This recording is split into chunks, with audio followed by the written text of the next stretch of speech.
እንደምን አደራችሁ እንደምን ሰነበታችሁ። እግዚአብሔር አምላካችን የተመሰገነ ይሁን። ሰኔና ሰኞ የሚለውን ነው ይዤ የመጣሁት። እንግዲህ ሰኔና ሰኞ በተገናኙ ጊዜ መከራ፣ ስቃይ፣ ረሃብ፣ ቸነፈር እንዲሁም ደግሞ ሞት ይበዛል።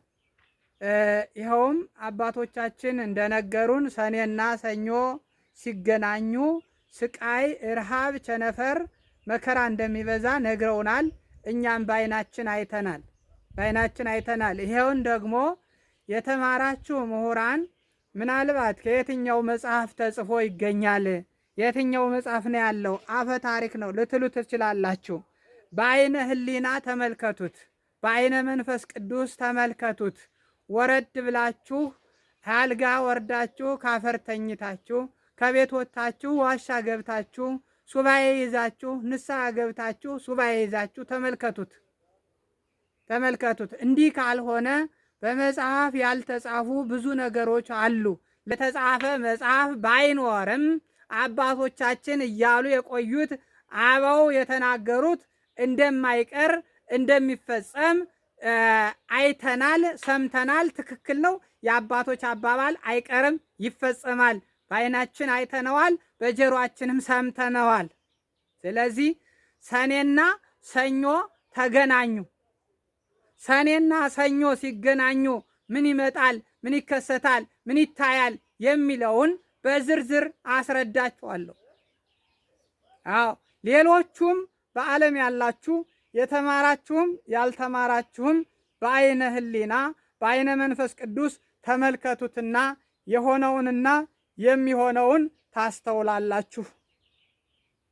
በነገራችን ላይ እግዚአብሔር የሚገኘው እግዚአብሔር በትክክል የሚታየው ከእግዚአብሔር ጋር በትክክል የምንገናኘው የምንተያየው በሚያስፈራ ቦታ ነው። በሚያስፈራ ቦታ ጅብ ባለበት፣ ድምፀ አራዊት፣ ግርማ ሌሊቱ በሚያስፈራበት በጫካው በተራራው ጭልል ባለው ቦታ ነው እግዚአብሔርና እኛ ልንገናኝ የምንችለው። እግዚአብሔር ሁልጊዜም ከኛ ጋር ነው። በእርግጥ እግዚአብሔር ሁልጊዜም ከኛ ጋር ነው። ግን በነገራችን ላይ በቅርበት እግዚአብሔርን ቅዱሳን ማነጋገር እግዚአብሔር ቅዱሳን የሚያነጋግሩህ የሚገለጹልህ የእግዚአብሔር ድንቅ ስራው የሚገለጽልህ በሚያስፈራ ቦታ ነው። ነብር ባለበት፣ ጅብ ባለበት፣ አንበሳ ባለበት፣ ዘንዶ ባለበት፣ እባብ ጊንጥ ባለበት የሚባሉ የሚያስፈሩ ግርማቸው የሚያስፈራ አራዊቶች ባሉበት ነው እግዚአብሔርን በትክክል ልታገኘው የምትችለው እንጂ የብልጭልጩ ዓለም የጋጋታው ዓለም እንዲሁም መጠጡ ባለበት ጭፈራው ባለበት ዓለማዊ ነገር ባለበት ቦታ ብዙም የእግዚአብሔርን ድንቅ ስራ ረቂቁን ስራ ልታዩ አትችሉም፣ አንችልም። ያየነው የሰማነውን እንናገራለን፣ ዝም አንልምና ጣሊያን ወደ ኢትዮጵያ የገባው የኢትዮጵያን ሕዝብ የጨፈጨፈው ቅርሳችንን የዘረፈው የኢትዮጵያን ሕዝብ ያሰቃየው ሊቀ ጳጳስ ሳይቀር እና አቡነ ጴጥሮስ የተገደሉበት ዘመን ሰኔና ሰኞ ተገናኝቶ ነበረ። ሰኔና ሰኞ ብዙ ዋጋ ተከፍሏል። በታሪክ እንደምንሰማው ብዙ ዋጋ ተከፍሏል። ሰኔና ሰኞ እግዚአብሔር ሕዝቡን ሊቀጣ መዓትን ቁጣን የሚያሳይበት መቅሰፍትን በሽታን የሚያሳይበት ነው።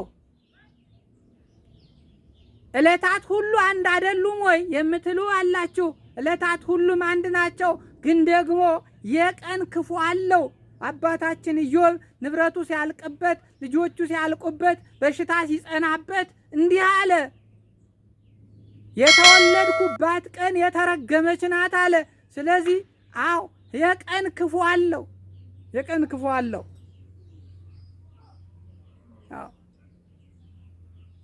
መጋቢት 27 ዓርብን በምን እናስባታለን? በልቅሶ በንባ በመስገድ በመጾም አብዝቶ በማልቀስ እናስባታለን። ለምን? ያቺ ቀን ክርስቶስ የተገረፈባት፣ ክርስቶስ የተሰቃየባት፣ ክርስቶስ የተሰቀለባት ቀን ነበረች።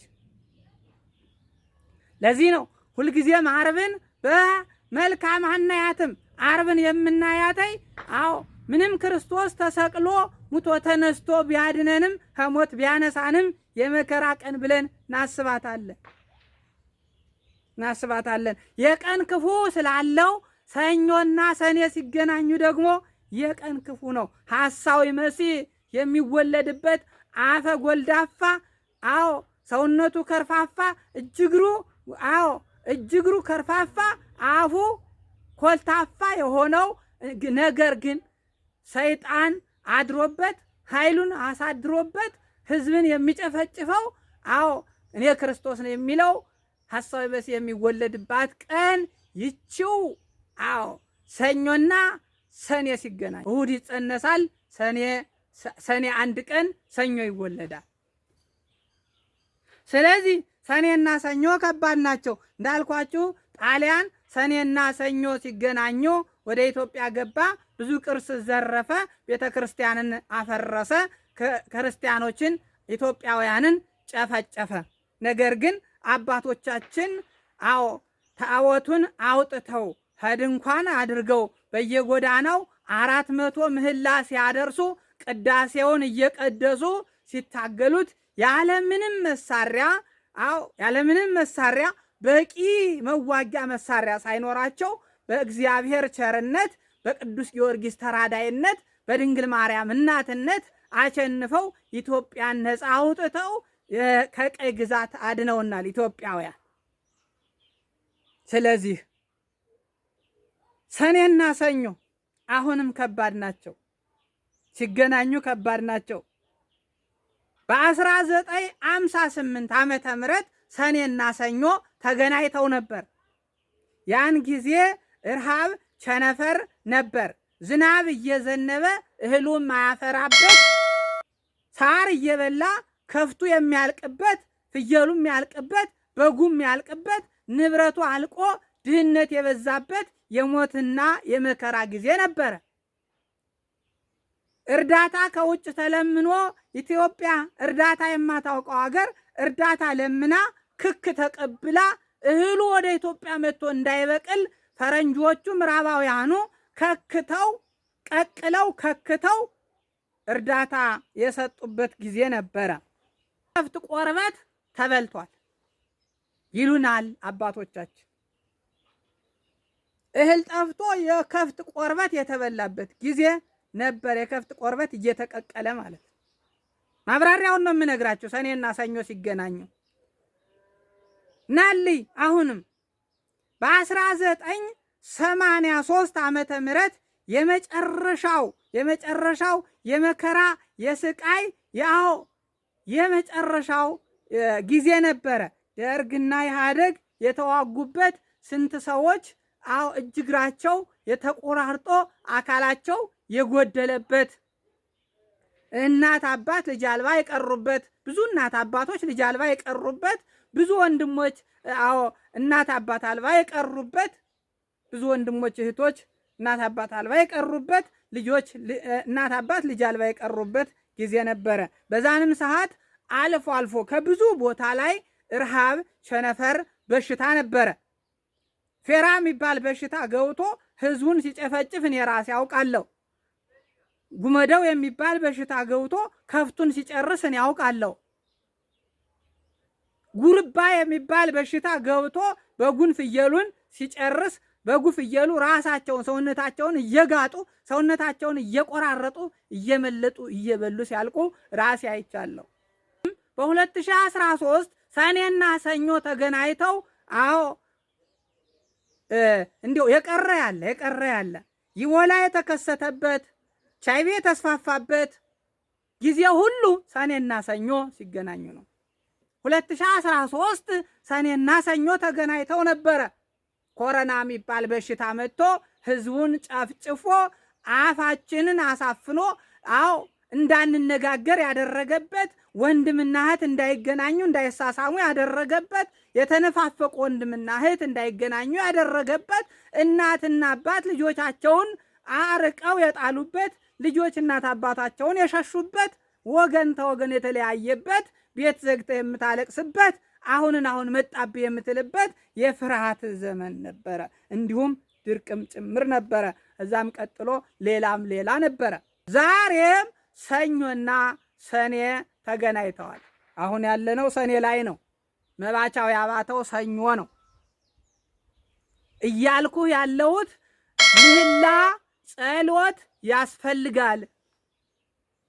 ምህላ ጸሎት ያስፈልጋል። በእነዚያ ዘመናት ሁሉ እንዳልኳችሁ ጣሊያን ወደ ኢትዮጵያ ሲገባ አባቶች ታቦቱን ይዘው ምህላ እያደረሱ በየጎዳናው እየቀደሱ ጠላት ድል ሆነ፣ ኢትዮጵያ ነፃ ወጣች፣ ህዝቡም ነፃ ወጣ አልኳችሁ።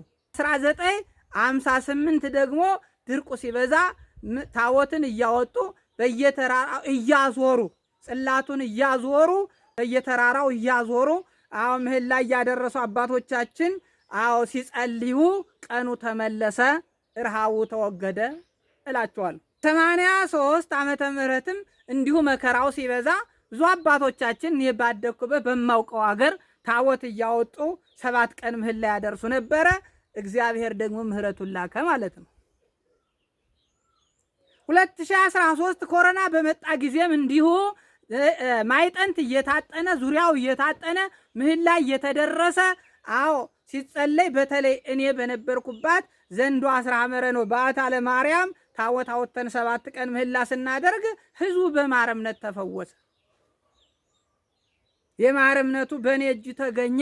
እግዚአብሔር በእኔ በኃጢአተኛው እጅ ብዙ ሰዎችን ፈወሰ። ዛሬም መከራው አለ፣ ስቃዩ አለ። እንደምታዩት አሁን ደመና የለም።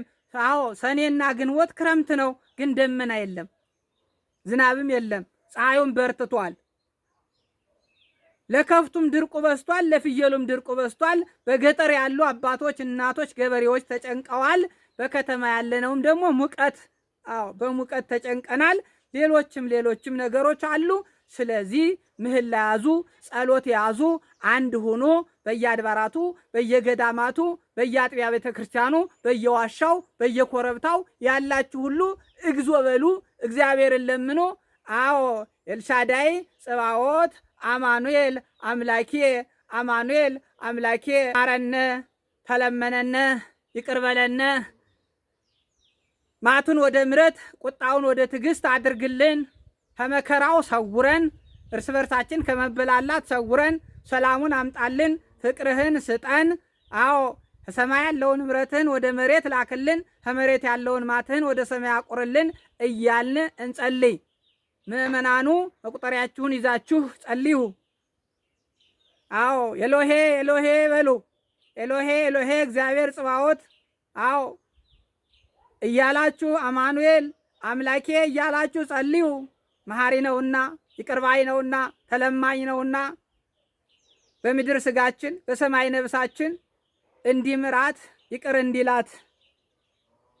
ንስሐ ሳትገቡ እንዳትሞቱ ነው። ንስሐ ሳንገባ እንዳንሞት ነው። ሞት ፈርተን አይደለም፣ ሞትን ፈርቻ አይደለም ይህን ማስተላልፍላችሁ።